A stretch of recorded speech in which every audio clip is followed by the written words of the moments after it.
Ny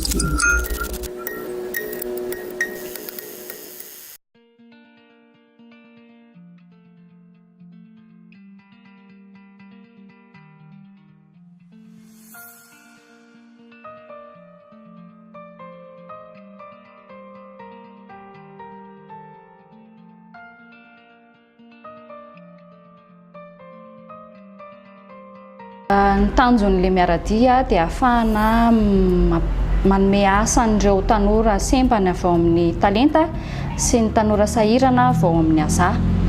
Ireo ankizy ireo zany nahazo fiofanana arak'asa tamin'ny asa tanana nandritry ny herintaona mahery hatreto aloha zany dia mbola isaoran'Andriamanitra fa misy foana mpiara-miasa amin'ny centre dia mianatra gratuitement ny ankizy tsy miantoka ninninona.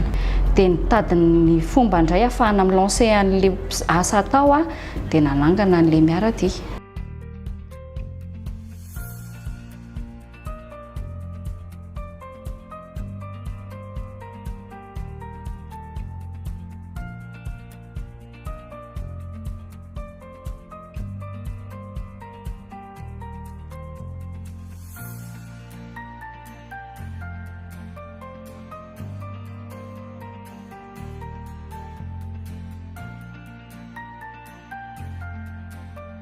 Eo amin'ny 5 eo ny mpikambana ao anatin'ny coopérative talentan'ny sembana.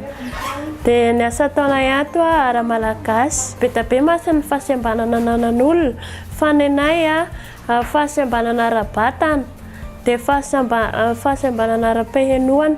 Zay zao no tafiditra ato aminay. Ny tanjona moa zany dia hoe mba hahazahoana zareo asa hoe sy ho vesatry ny mpiara-monina dia mba ahafahany zareo mivelona ohatra afaka manao asa tena zareo.